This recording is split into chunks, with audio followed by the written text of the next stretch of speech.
Good evening, everybody. Sorry, I was having problem with my microphone. Let's start with the class today. Give me a second. Okay, let me start presenting.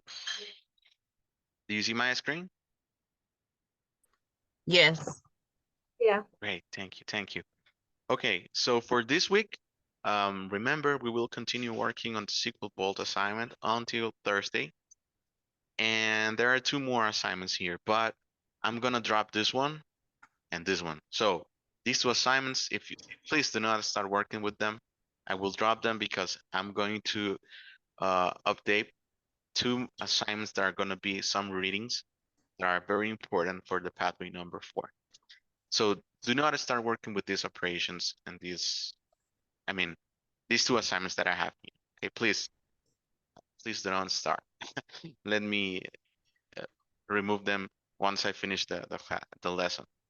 And for today, I have prepared a lesson where you're going to start building a REST API. We have been working a lot with the database. We have been creating insertions. We have been doing SQL joins. So today it's a good day so we can start creating our first API. The idea is that the API is going to create a bridge between the client and the database. That's how your clients or your websites are going to be communicating with your databases.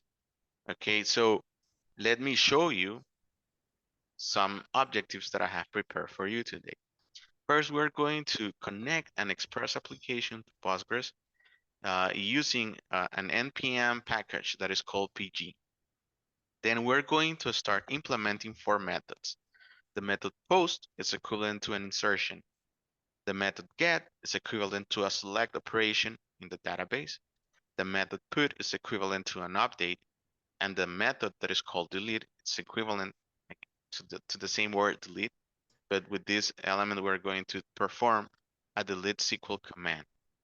And then once we learn how to implement these methods, we're going to test our APIs using Thunder Client. So remember yesterday we worked with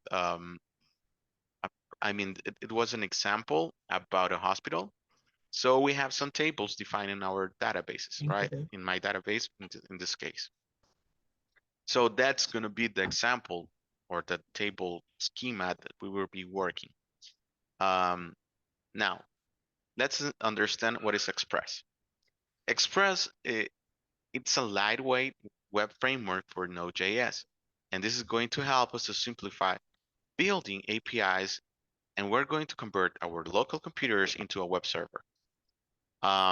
If we install this Node.js programming language in a server, our server is going to be a web server. Now, I know this analogy is weird, but we're going to learn how to deploy servers on AWS, and I will show you how to install that technology in our servers. Now, why do we need to use our Express? Now, this is a very helpful framework that is going to help you with the middlewares. It's very friendly. You're going to use JSON to send data, and we're going to grab your information from the URL too. Now, Express is going to offer you a flexible routing system. What does the route means? Um, I will explain what is a route later, but you will see that creating a route is very easy in your API using Express, okay? And it's very helpful, like the 90% of the REST APIs that we have developed on Node.js, they have been using Express. Um, so it's like a very general framework if you want to create a REST API. It doesn't mean that this is the only framework, but it's like the most popular. Now, we're going to talk about Postgres. Postgres, it's remember that this is our database engine, right? And we created our own instance in AWS. So why do we choose Postgres? Let me explain you that Postgres is free. It's open source. If you want to create a different database, you're going to pay more. So This is an open source relational database, and it's going to support complex queries, and it's going to help you to scale. For example, if your application requires too many connections, it's very helpful, it's very handy with the scalable um, in AWS. Now, why do we use PG? Because there is another package. I talk right now about this package that is called Express. I will explain you how to install it in your backend. Now, there is another package that is called PG. This is the package that is going to help us to create the connection between Postgres and Node.js. This is going to provide us clear syntax for queries. You will see that inside of this PG package, you're going to be passing SQL commands and some parameters, and you will see it's very flexible, it's very easy to understand. So that's why we use both packages in our projects from now on. Now, if you want to set up a project on Node.js with a backend, there are some steps that you might need to follow.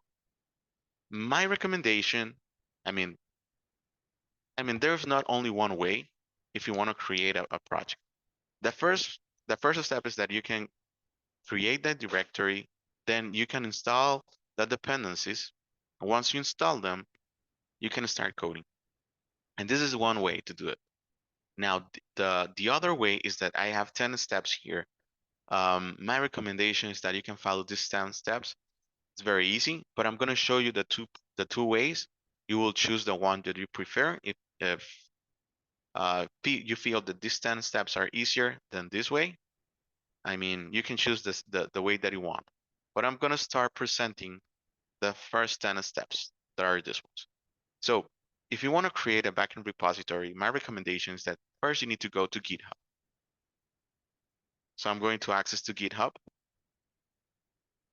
This is my account.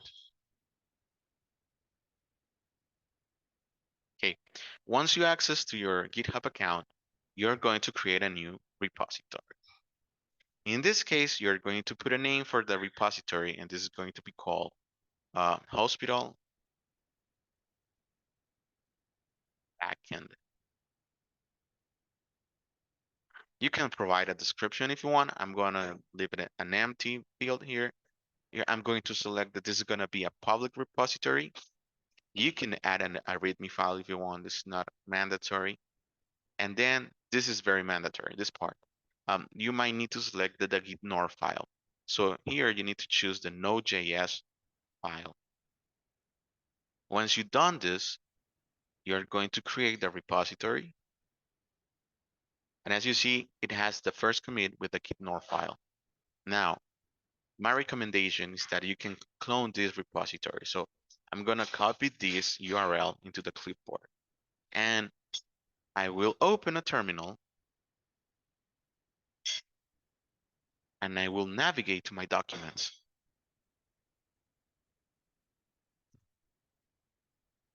If you put the command, if you prompt the command ls, this is going to list all the directories or folders that you have inside of the documents folder. So as you see right now, I have some folders here. I will create a new folder. In this case, I will call it Codex. Oh, I have it here, Codex Pathway 4. So if the way to create a folder, you need to put the command mkdir, make directory, then the name of that directory. In this case, let me call it Codex, just Codex. Let's see, Codex backend. Now, if you want to enter to this folder, you're going to add the cd command.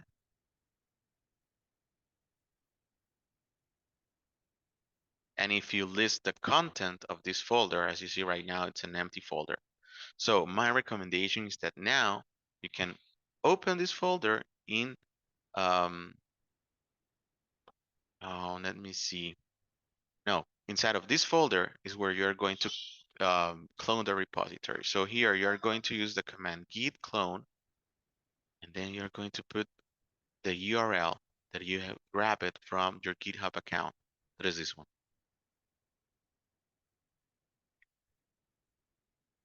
Once you have this, you will see, if you list the content of this folder, is that I have a new folder that is called hospital backend. So I will access to this backend.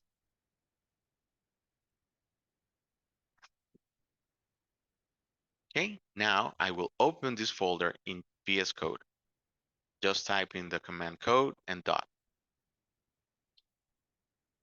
Now this is going to open a VS Code window with the content inside of this VS Code. I have the content of the folder, and as you see, it just have the git.nor file.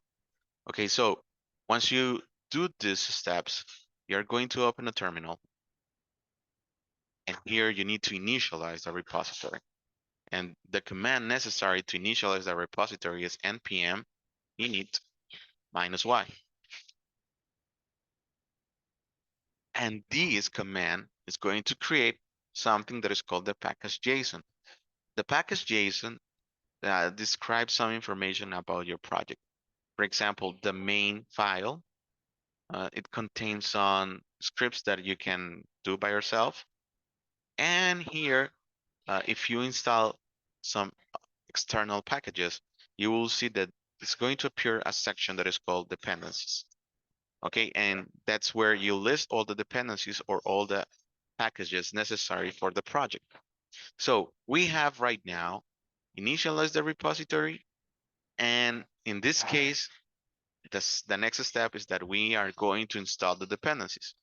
So the dependencies necessary for this project will be, npm install pg. This is one of the dependencies, and the other one is going to be express. npm install express.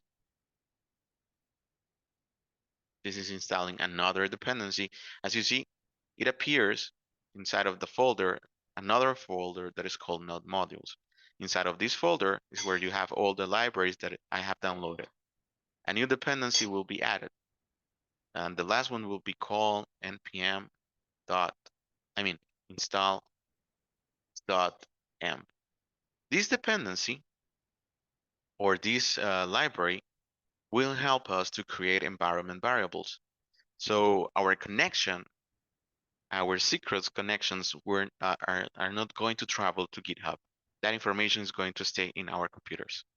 So in the git.nor file, you will see that the node modules that I have here and the .env file is not going to travel to the to the GitHub repository. So I will create right now a .env file where I will be setting up my secrets. So here I'm going to put the URL of the database, the password of the database, the username, and so on. So many other information that I could be putting here is going to be private. For example, if you want to put like a API key, that could be inside of this file.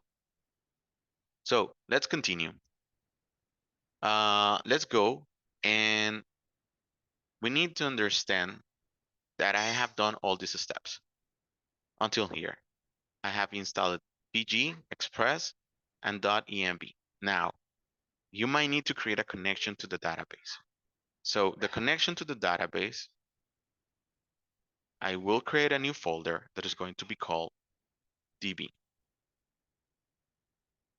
And inside of the DB folder, I will create a new file that is going to be called connection.js. This is going to have the logic of how to connect to the database, okay? What else? Let's see. Okay, now the only thing that is missing is that I need to create my index file. This is going to be the principal file. Okay, so right now I have created the repository. I have cloned the repository and installed the dependencies necessary to start creating a backend. The three dependencies important to create a backend are .env, Express, and PG. Does this make sense, this part, until here? I know there are a lot of steps, but I list them in this slide, okay? So if you want to do it by yourself, you can follow these steps later.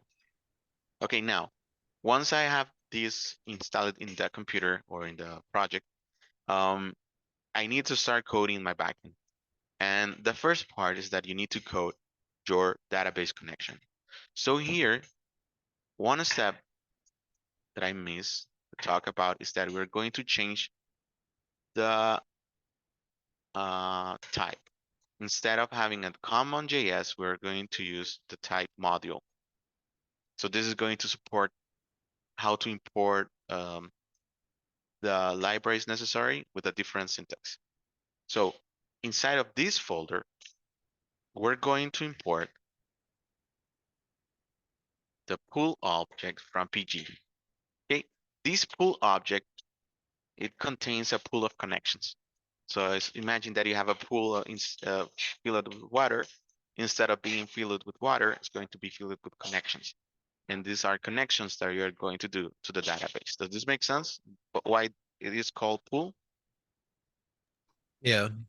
Okay, great, great. Now let me open here because I have some notes in another.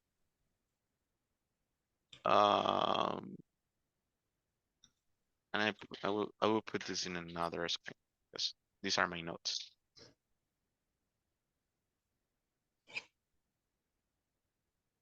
Where is my VS Code? Give me a second.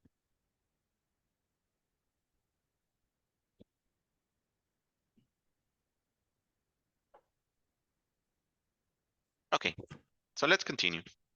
Now, inside of this project, I will need to set up my connection. So the parameters necessary to create a connection inside of a database are the next ones. First, we need to put the host. So we can name this variable PG host if you want, or host. I mean, you can choose the name that you want for the variable, but I'm going to call it PG host. Right now, we'll leave this empty.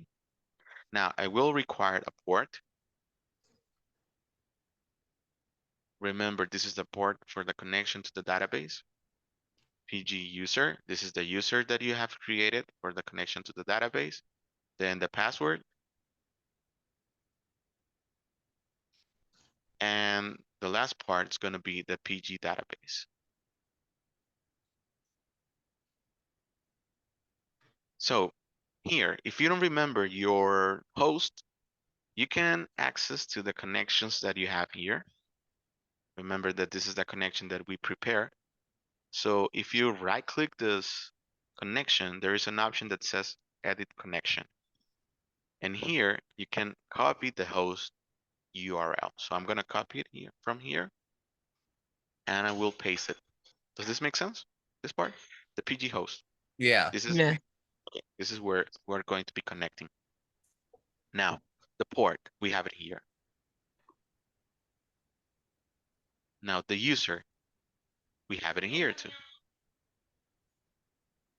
The password, if you don't remember the password, is here. This is my password. And now the database. In this case, I will set up that this is the Postgres database. Remember that we have these databases in our connection, security, Postgres, and RDS admin. If you have another one, it's not a problem, but these two, security and RDS admin, we don't have permission to access to them. Only to the Postgres database, or if you have created another one by yourself. And inside of this database, yesterday I created a schema that is called hospital. So we have two schema, the public schema and the hospital schema. Remember that a schema is a namespace where you can be grouping tables. So these are the tables that we created yesterday for the example. Let's continue. Now in the connection, guys, we need to start creating the pool of connections. So first we need to import this information that we have in the environment variables. If you need to do this, there is this package that I installed that is called the .env. So we need to import it. We're going to import .env from the package .env. And once we import that object, we're going to enable the configuration. So we need to call the object.env.config. This is going to enable the configuration, is going to access to the environment variables that I have in my computer. These are the secrets. And you don't want to share your secrets with someone. Now, we need to create a variable that is going to be the pool that we're going to be exporting to the people that is going to be connecting to our project. So let's create a variable. This is going to be called pool2 again. And this is going to be a new instance of the pool object that I have here, this one. So it's going to be a pool. And inside of this pool, this is an object. It's going to receive another object. Here, we are going to pass the host because this is one of the variables that we need to pass. We need to pass the host. We need to pass the port. We need to pass the user, the database, and the password. Give me a second. I missed the comma. Now, something very important is that our databases have something that is called SSL. If you don't understand what is this, it's this option. We are adding a security layer. If you are creating databases on AWS, we have this security layer that it is enabled by itself. So we need to understand that our connection needs to be secure. So maybe the connection can be rejected. So we're going to set up that we are not going to reject the connection. Okay, so in this case, we're going to add the object SSL.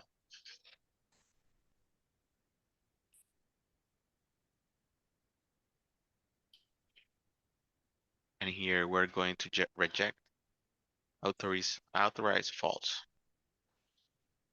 Okay, so now how I am going to grab the information that I have in my package JSON, I mean in my .env file. How can I access to this variable? Well, you need to import it from that file. And the way to import it is that you need to call the object process .env dot the name of the variable. In this case, the name of the variable is this one. So you just need to put it here. Does this make sense, this part? Process.env Yeah. and then the name of the variable. Yeah. Yeah, okay, great. Now let's import the next variable that is the port. Let's import the username. In this case, it's a different variable. It's the PG user variable. Now let's import the database variable.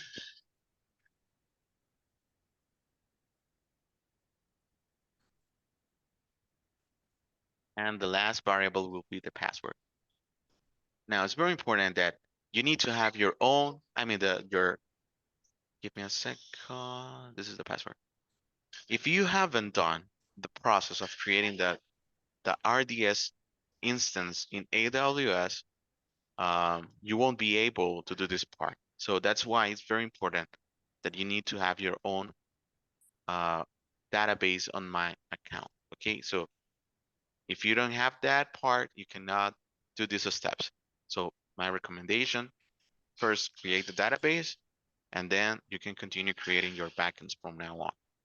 But the first step is that you can have your database first. Set it up in my account. Okay, let's continue. And this is the connection file, guys. Now, in the index, what is going to be here inside of the index? We're going to start learning about this framework that is called Express. So we need to import this framework first as an object too. So the object is going to be called Express here from the Express package. Okay. And once you import the object, you need to create an app variable. Inside of this app is where we're going to be start coding the methods of the tables. And this is equal to express initializer. Okay. Now, the second step is that you're going to add JSON communication. And the way to add JSON communication is that you're going to set up that in your app variable, you're going to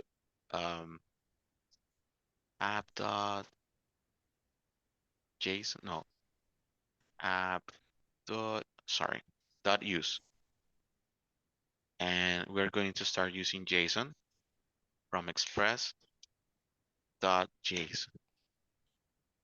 In previous versions, this was not possible. You might need to install a dependency that was called body package JSON. That was a problem, okay?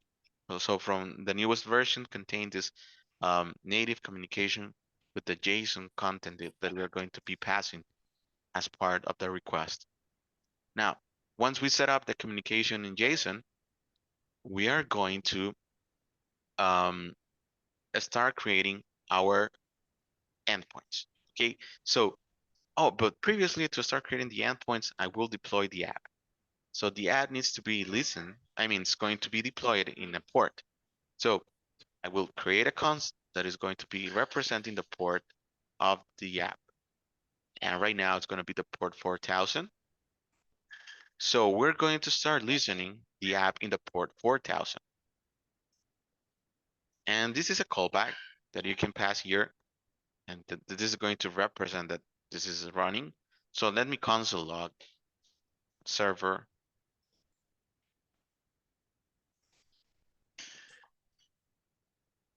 import, add me access to the variable of the port. It is here. Okay, so if you want to run this project, the way to run it is that you're going to put in the terminal and node index.js. So as you see, I am receiving here the message that the app is online and it's listening in the port 4000. Does this make sense? This part Yes. until here? Yep. Great, excellent. Now, the app is listening, guys. But if I create modifications to the code is not being reloaded. How can I set up that the code is going to be reloaded? We're going to stop the server with the Control-C here in the terminal, and we are going to add another command. Instead of um, summoning the index file this way, we're going to summon the index file with the watch parameter. So it will be no npm -- watch the index.js. Sorry, it's node. Sorry. Node -- watch index.js. So if I create a modification to this file, this is going to reload the project online. Okay, so for example, if I want to create a route will be like this: app dot use no app dot in this case will be the method get. Now the route is going to be the table of, for example, users, or no, in this case, patients, the table of patients. Now this part, guys, needs to pass a callback.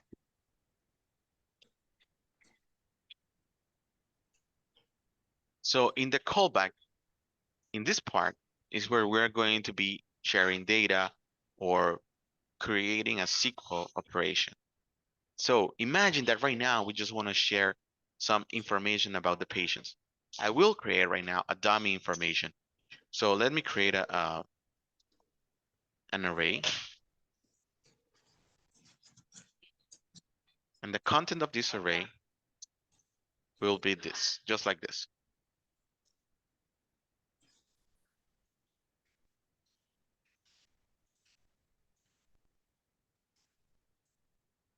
Let's see. Now I will add another element to the array.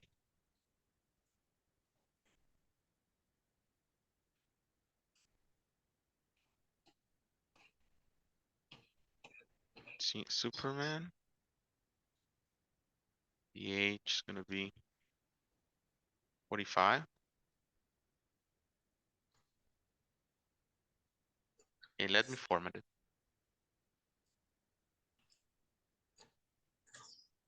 So if I return the information,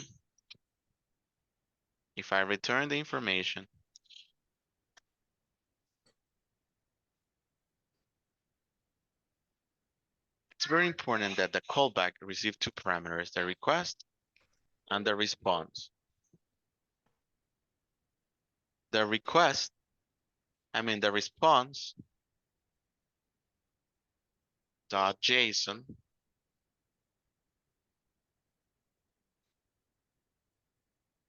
I will return the data. Let me show you.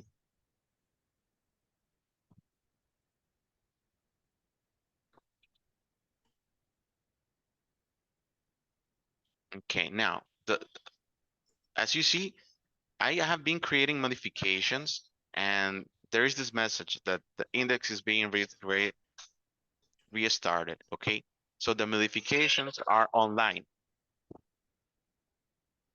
The modifications are online. So let me try to access to the route. So in Thunder Client, I can create a new request. And the request is going to be HTTP localhost. Now, the endpoint that I created here is the endpoint of patients.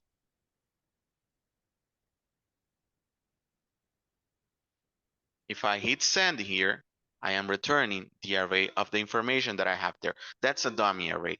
Right now, I have not created a database connection. Right now, I'm just returning the data, okay? Does this make sense, this part? Okay. Yes. Yeah. Yeah. Okay, now I will create a connection to return the information of the patients. So what I need to do that is that I need to import the pool. No, but the pool, that information, I have it here in the connection. So this pool object needs to be exported. So I need to add the export variable. The export reserve word. So I'm going to import the pool from, let's see, because VS Code can help me to import this. From the cn.js file. Okay, so let me remove this data, and I will create a new data that is going to be called result. And this is going to be equal to the pool variable that I have here, dot query. So inside of the query, I can pass here a string element. In this case, I can pass the command that I want to perform inside of the database. So it will be select all from the table of patients. Now, it's very important to understand that we have an schema here. And we have the table of patients, right? We have it here. But the schema is called hospital. So we need to put the name of the schema first, dot the name of the table. So this is a promise to a server that is outside of our backend. So we need to do an operation of awaiting that promise. So we need to add the await keyword so we can convert this promise into a waiting time. And our function that we have here as a callback needs to be an asynchronous function. So the result that we're going to be receiving here is going to be the content of patients table. So let's try to call the request now. And as you see, I am receiving an object. As you see, the first variable of the object is the command. And as you see, it's a select command. The row count is the elements that I'm returning from the database. And there is another property that is called the rows. And as you see, these rows is an array with the information of our table. Does this make sense? Yeah. Yeah. Okay, so I will not be returning the entire result. I will be returning the result dot rows. Let me run the query again here. Hit the query. So as you see, now I'm returning just the elements of the database. Does this make sense? Yeah. Yeah. Okay, so this is our first method, the get method. The get method is used for retrieving data from the database to the client. Now the next method is going to be the post method. So in this case, I will be creating elements inside of the database. So instead of adding here the method get, I'm going to add the method post. And the endpoint will continue with the patients. In this case, the query is not going to be this one, okay? Because we're not going to get data from the database. It's gonna be a different query. So my recommendation is that this query could be an external variable outside of these parentheses. So the const is going to be called SQL. And inside of this, we can do something like this. Insert into hospital patients. Remember, this is a common query. Okay, so here we need to pass the columns of the table. So we have the name and the birthday, okay?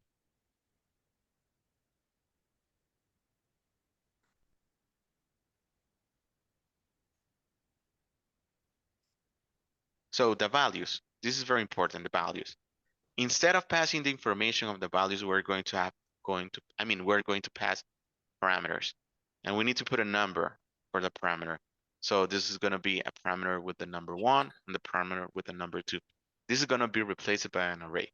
I will show you how to replace that information. This is very helpful if you wanna prevent SQL injection. Now, where do I will be receiving the information? Where do I gonna receive that? Let me explain you that information is gonna be received here in the request. And the response is the object that is going to help you to give an answer to the client. But the request is the information that the client is sending for us in the endpoint. So we're going to grab that information from the request. So let me explain you that in the request, we have an object that is called the body. So we can grab the body this way. Let me show you. And this is going to be equal from the request dot body. So we're going to create a copy of this body inside of another variable that is called body. Now, this is a very easy syntax, but there is another syntax that is called the structure. We call destructored syntax, and we can do another variable called body. It's equal to request. So I'm grabbing from the request the body, and I'm saving a new variable. So both are equivalent. Both syntax are equivalent. So if you do, if you want to access to the body, you can do it this way or this way. Both are equivalent. So I'm going to show you the easiest way. But if you found some queries this way, that's why, because we're grabbing from the request the body and creating a new variable inside of it. Now, let me create a new request. In this case, let me go to Thunder Client, and as you see, I can duplicate this one this way. Now, instead of accessing to the method get, I'm going to access to the method post. And in the body, I'm gonna pass a JSON element. So the JSON element that I'm providing here needs to have the information that it will pass to the database. So I'm gonna pass here the name, and I need to pass the birth date. And we need to have the same column names here too, okay?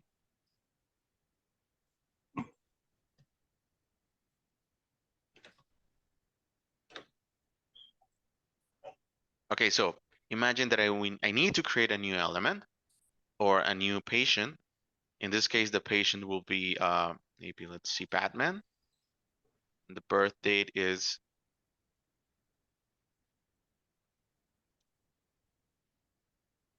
see 2000.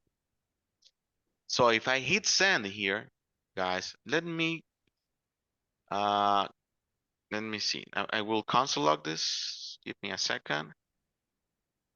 And the result will be the body. So as you see, I'm just grabbing the body from the request and returning the same body. Let me show you. Let me change the method to post. The body, oh, where's the body that I created? Oh, it is here, sorry. So the method is post. This one is get, getting the information. And right now, if I hit send, I'm returning the same data. Do you see it? The same data that I'm Yeah. passing here is getting returned, but because that's the code that I have here in my in my method. So instead of returning this data, I'm going to perform the insert operation. So let's see. So now I will create the insertion this way, but I need to create an array. This array is going to be called the parameters. And the parameter is an array from the content of the body. So in the body, I'm gonna pass the name and the birth date. Okay, so this will be equivalent to body dot name, comma, body dot birth date. And you need to put the same order. Okay, this is the parameter number 1 and the parameter number 2. Now, in the result command that I'm trying to put here, the query command, I need to pass the SQL, the string that I created here, and then the parameters. So this operation is going to create, it's going to bind the data inside of the string. Okay, it's going to perform the changing of this parameter by the real data. This part, because I'm passing the SQL with parameters and then the array of parameters. Once we have this, guys, we can return the result, and you will see that the result is going to be something. Let me show you. Let me show it right now. Let's see.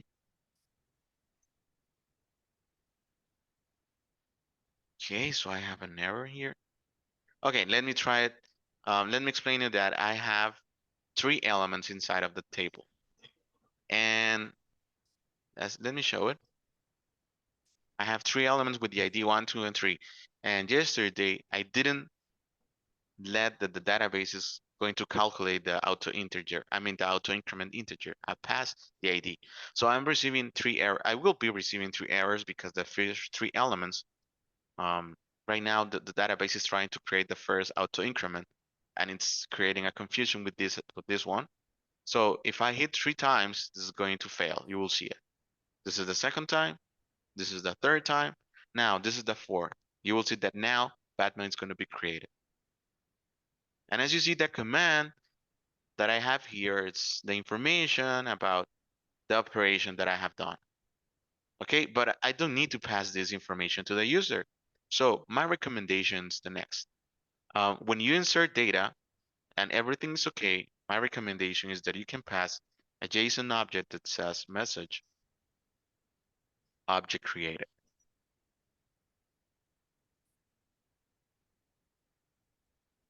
So let me create a new object. In this case will be Superman.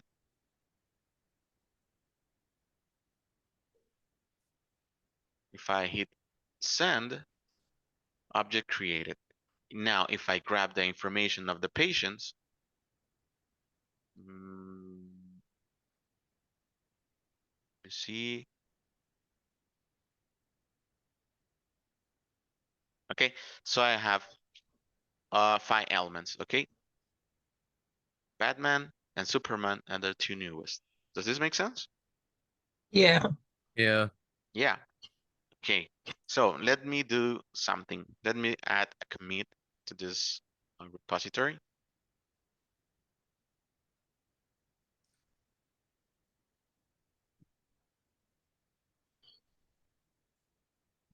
And right now I have done 2 operations important.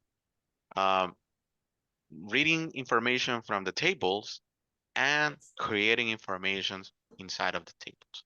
Right now, guys, I will give you a break of 10 minutes so you can take some water, and I will pass this code for you if you want to clone it. Let me share the code of this code, the repository of my code in the chat, and I will give you 10 minutes so you can grab some water right now.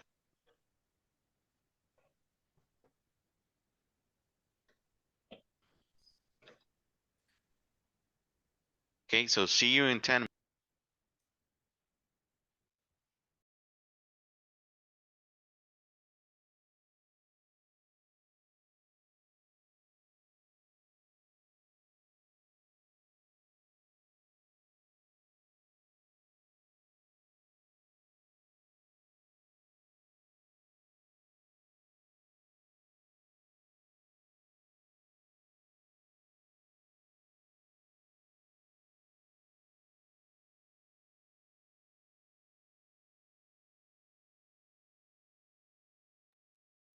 Okay, let's resume the class. Right now, what we need to do is that we're missing two more operations. And the last operation that we're going to perform, the last two operations are going to be the put operation, so we can update elements inside of the patients. And the last one will be the deletion of the patient. So in the update operation, we will need to pass the ID of the element that we need to update.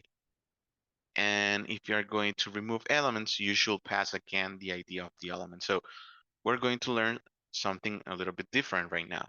We learned that this is the endpoint. Okay, so we can pass parameters to the endpoints in the URL. So the way to add a parameter will be this way. Add dot put, in this case is the object, it's the method put, and the endpoint will be the patients.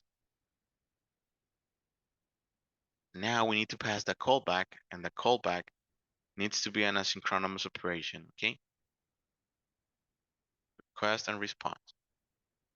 Remember, the response is the information that we pass to the client, and the request is the information that the client is passing to the endpoint. Now, in the URL, we're going to add a new path, and in this case, in the path, we're going to pass the ID of the element. So we need to put a column here, and then the name of the parameter. In this case, let's call it ID patient. I think that's the name in the table, right? Patient ID, sorry. Patient ID. So from now on, I will be passing more information in the URL. Let me show it. Now, that information that I have in the URL, it's saved in the request, okay? But it's not saved in the body. It's saved in something that is called the params. So let me create another variable that is going to grab all the parameters.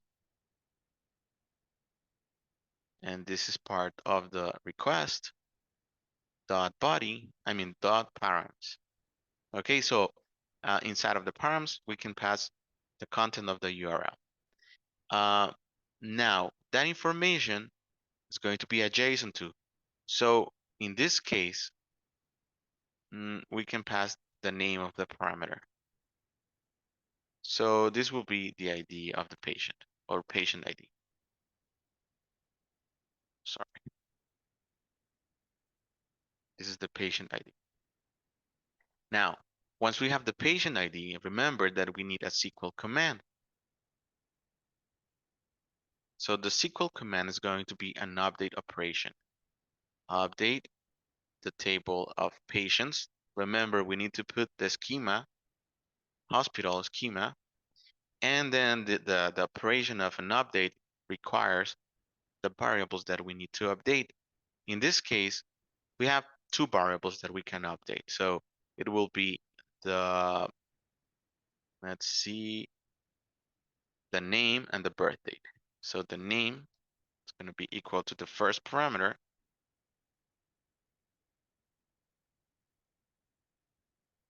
The birth date will be the second parameter.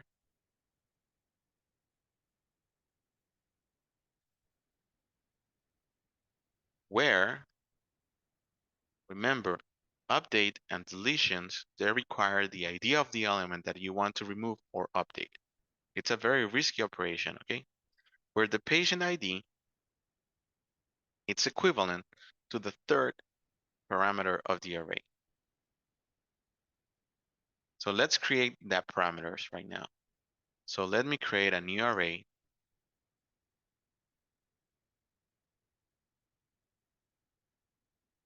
Const array or parameters will be equivalent to an array of the data, okay, that I am gonna be grabbing from the body too. So I need the body to request dot body. Okay, so from the body, I need the name.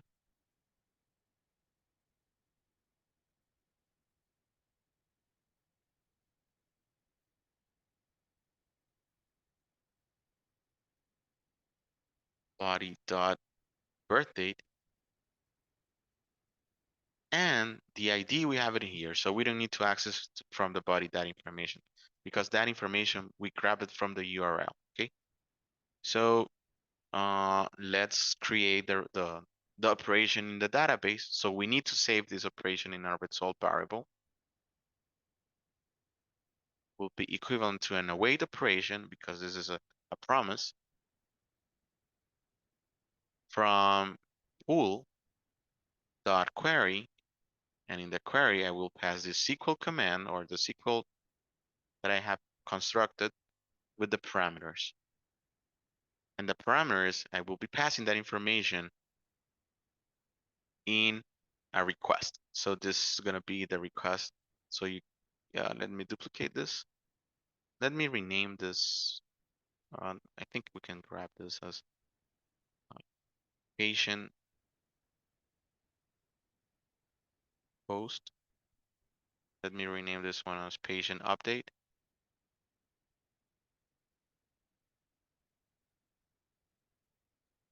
And this is get patients.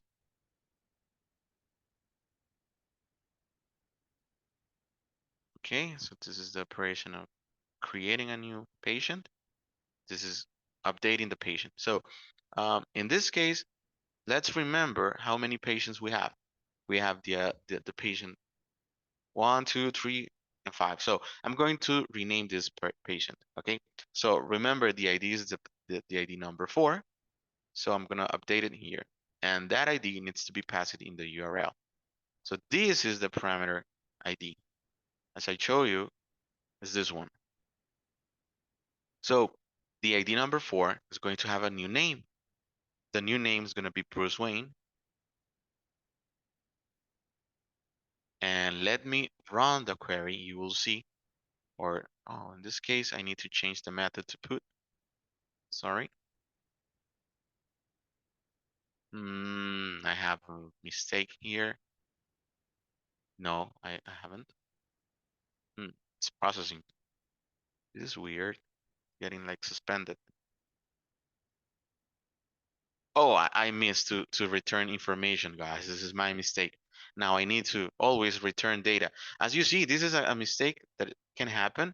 As you see, I didn't return anything to the user. So the method was like eternally looping something there. So let me return information. Return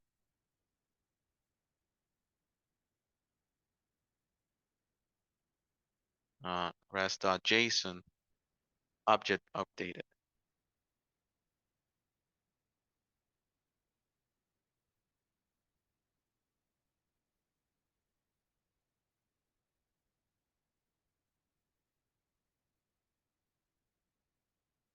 Okay, now let's try it again. Object updated. And if we get the data, get the patients, if I hit send here, you will see the ID number 4. Now it has a new name. You see it? Yeah. Yeah. So we have performed the operation of the put operation is equivalent to an update operation in SQL. Okay. So let's go again. And there is one method that is missing right now. The method is going to be the delete method. So we can remove elements from the database. So I'm going to change here the put request for the delete request. Okay, and I need to have the same the send endpoint, and we need to pass again the ID of the element that we want to remove from the database. So this parameter needs to be here. So instead of updating, I will be removing elements. So the query will be delete from the table of patients. Remember, we have to put the schema where the patient ID is equivalent to the parameter number 1, because we have that information in the URL. And we don't need to pass the body, because we don't need any information about the body, just the ID of the element, and that ID is part of the URL. So that's the only parameter. I think I removed the parameter object. I see the parameter array, sorry. Going to contain the patient ID.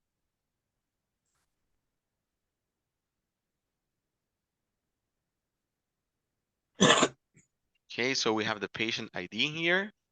We grab this from the URL, and this is the SQL command, and this is going to perform the binding between the parameter and the value of the array. Now, this will be a message that will say object remove it.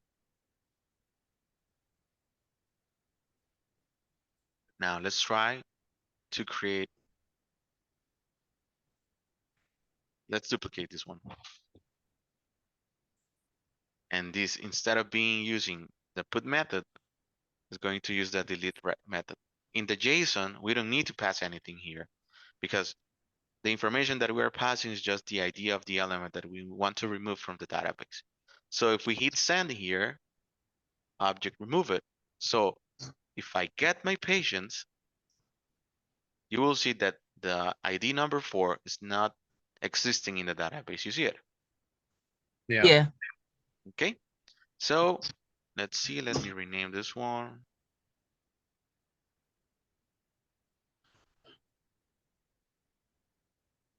So guys, this is a backend. I mean, right now it's a simple backend. We are performing the CRUD operations. Let me explain what is a CRUD here.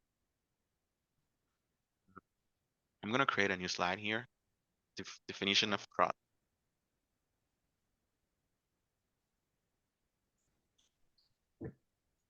Okay, the C stands for creation. The R stands for reading. The U for updates. And the D for removing. So we are creating elements with an insert. And we use the method post. Does this make sense? Yep. Yes. Okay, the reading is performing a select operation in the database, and it's using the method get. The update is going to perform an update command in the SQL database, and we use the update method, and this is performing a deletion, and it's going to use the delete method. Okay, so these two, they are the same stuff, and it's very important that we need to pass here the ID of the element.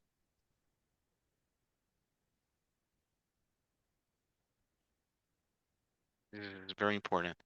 For the update method and for the delete method, we need to pass always the ID of the element that we need to remove up to or we want to update in the database. So guys, this is how we create a backend, and this is how React is going to be communicating with the backend. In this project, that for the Capstone project, we are going to do that. We're going to have a front end and a back end. And the back end is going to do this kind of operations, going to connect to the database. It's going to be modifying the tables of the database, the content of the table of the database. And yeah, so as a conclusion, guys, let me create a commit first, second commit. As a conclusion, a backend is a bridge between the database and your front end, because your front end is going to be communicating with this backend, because the front end that we have in JavaScript only understands JSON, but these backend understand SQL. So it's like an interpreter. Okay, it's a person that is going to be someone is going to be speaking in Spanish and the other one is going to be speaking in English, and you might need an interpreter so they can communicate. That's something like that. It's a situation very similar to what's going on here. The backend is performing that interpretation for the front end and the database. Does this make sense? Yep. Yeah. So this is my conclusion for today. Right now, there is no homework about doing a backend because you might need to continue working with the SQL Vault assignment. I know that's a long-term assignment.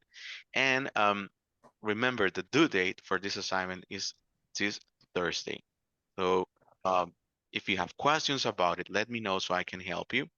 If you have finished it, that's amazing. Tomorrow I will be uploading 3 videos or 2 videos that are going to be 2 readings or 3 readings. I don't remember how well, but are going to be AWS reading. So we're going to understand what is a security group, like a better definition about a security group, what is an EC2 instance, and we're going to learn about RDS2, but more theoretical.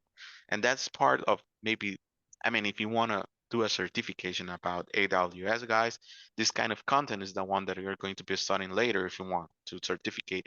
And I will be putting some questions once you finish the reading that are very equivalent, or it's very similar to an exam certification about the content that you're going to be reading there.